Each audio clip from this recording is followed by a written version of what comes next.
including sheep rearing and arable farming. It has many recreational activities and provides much needed inexpensive holidays in the holiday camps and caravan sites for those who cannot afford to travel abroad. It is also home to the famous Romney Hythe and Dymchurch Railway. Dungeness, as the largest single beach in Europe, is unique for its flora and fauna and is visited by artists, photographers, fishermen, walkers and cyclists. The industrial and commercial development that would result from these applications will permanently damage the enjoyable aspects of the area and no doubt lead to further development and greater industrialisation. As an organisation, CPRE is concerned with the protection of the quality and extent of the English countryside for the enjoyment and well-being of everyone. We are acknowledged as having led the research into tranquility and its importance. Our research and mapping shows that Romney Marsh is the largest tranquil area in Kent and the southeast of England, even with the impact of the existing airport. If this appeal were to be allowed, then there will be much increased noise, lights and visual impact of overflying aircraft. Noise, vibration and lights from aircraft taking off and landing. Noise and lights from airport operations. Noise, vibration and lights from increased levels of road traffic serving the airport. The tranquility of this whole area and the Kent Downs AONB will be dramatically harmed by the noise and disturbance which will result from this development. It would affect not only the well-being of those who live in the area, but those who visit. It would damage the quality of the countryside and protection of the environment. It would affect the numbers of tourists who visit the area and so reduce the number of jobs. What about the effect on the quality of life of those who live in the area? There will be a considerable increase in the level of noise of aircraft taking off, landing and engine testing. Despite the airport's assurances that they will not permit night flying, there is still concern that these increased levels of noise could be 24 hours per day and 364 days per year. There will be an increase in pollution levels, not only by the exhaust from the aircraft, but from unburned fuel as experienced at other major airports. This will have an impact on those who live in the area, especially on the elderly, infirm and children, including those with asthma. Another major concern is the effect on the children at the Great Stone Primary School and Nursery, which is within just 600 metres of the proposed runway. It has 412 children and 60 staff and includes a nursery with children as young as 2 years old. Lessons would be affected by the sudden noise of aircraft taking off and landing. However, of considerable concern are the periods spent either in the playground or on the sports field. The level of noise of aircraft can be terrifying to a small child. There is then again the threat of pollution, which could be a considerable health hazard. Ask the question, would we build a nursery and primary school within 600 metres of a runway? Would the council plan for a primary school that close to a runway? Unless they wanted to expose themselves to considerable risk, no council would even consider such an option. So why allow a runway to be built so close to a school? One has to ask, would the appellants or indeed the local councillors want to send their children to such a school? The answer is likely to be no. Now to the economic case. Lydd Airport is one of the most remote and poorly accessed areas in southeast Kent. There is no passenger train connection, unless of course you exclude the Romney Hythe and Dymchurch Railway, to the airport. The only major road is the A259, which is 3 kilometres north of the airport and is a single carriageway only. The road journey to Ashford, the nearest realistic railhead, is 24 kilometres. Why would any airline operator choose Lydd when Manston is so close? Manston is 41 kilometres north of Lydd and has a runway nearly twice that of Lydd and is able to handle the largest aircraft. It has extensive facilities and is as close as Lydd to most domestic and European airports. It can be reached by a dual carriageway linked to a motorway. It has access to high-speed rail network, and a new station is planned to make it even quicker to get to London. It has ample spare capacity. Yet Manston struggles to attract passenger business. The only airline that operates there at the moment is Flybe, where the services are almost entirely domestic. EUJet set up at Manston and failed. If Manston, with all its advantages over Lydd, has so much difficulty in attracting business, why should Lydd fare any better? Where is the business case? We cannot find anywhere in the Lydd documentation either market research or commitment from existing operators.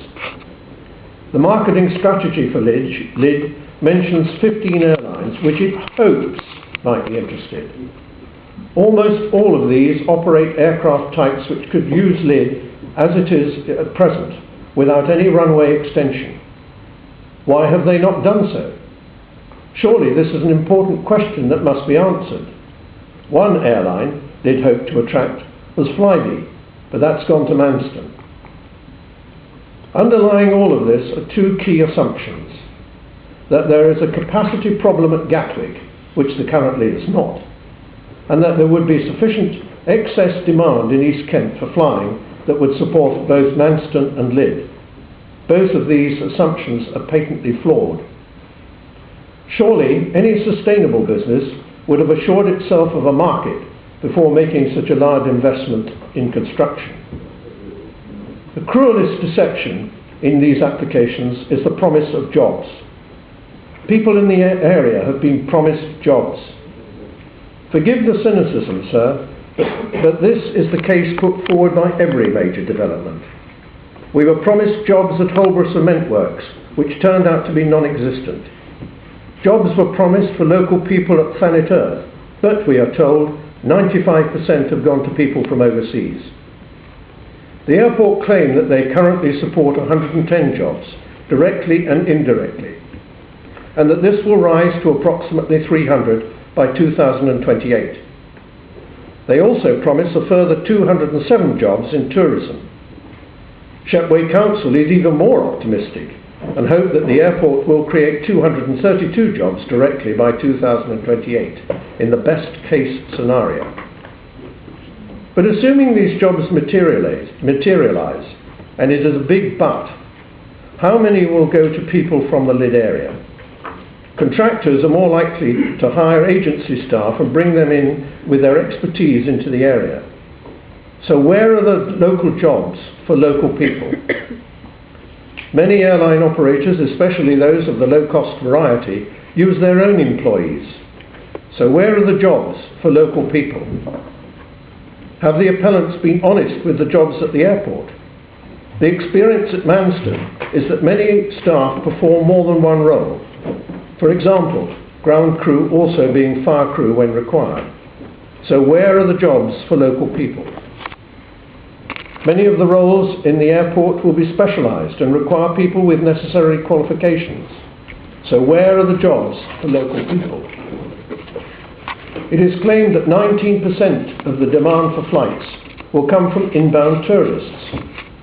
However, the proposed destinations are to be southern Europe, such as Alicante and Malaga.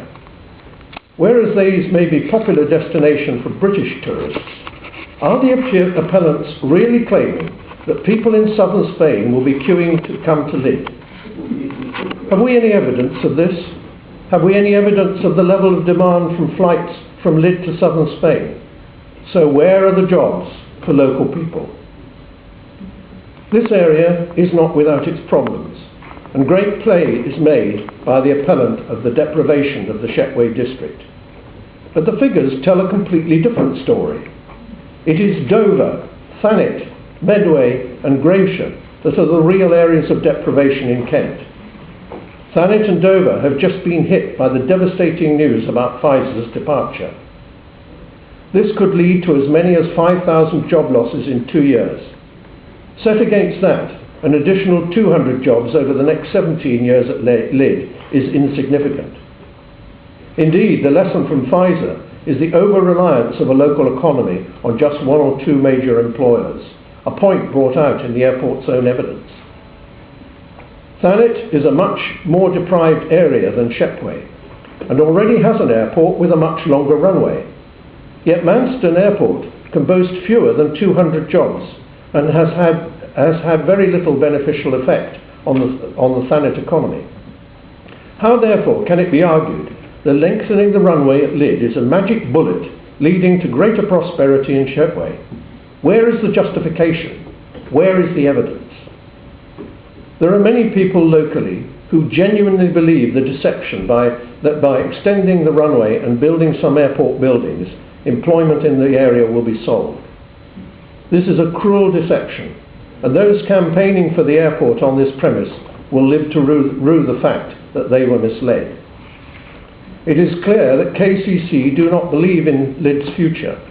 They are concentrating on Manston by building new roads and proposing a new railway station on a high-speed line to improve access to the much larger and more feasible airport. For Lydd, there are no plans for investing in infrastructure, which could improve the business case. KCC clearly support Manston, and it is obvious that they see Lydd as a distraction. This is borne out by the fact that they have not taken the trouble to be represented at this inquiry. In summary, there is a very little business case for the expansion of Lydd. There appears to have been very little marketing research as to the demand and the popularity for the proposed routes. The only other airport in Kent has struggled and is struggling to succeed. If this application were to succeed, it is highly likely that we'll be left with a ghost airport, no jobs, and destruction of an important landscape. However, if by some miracle the airport does succeed, we have to consider the cost. There will be a dramatic increase in our aircraft activity at Lydd, leading to the most unpleasant and some might say dire consequences of the impacts on local tranquility, quality of life, and some local businesses. As an organisation, we're not trying to preserve Romney Marsh in aspect. We want the economy of the marsh to thrive through making the most of its natural, historic and cultural aspects.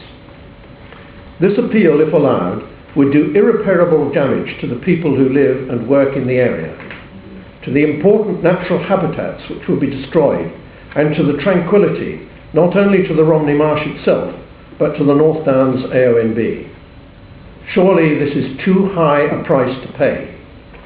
It will be a decision that will be regretted at length, not only by this generation, but those of our children and grandchildren.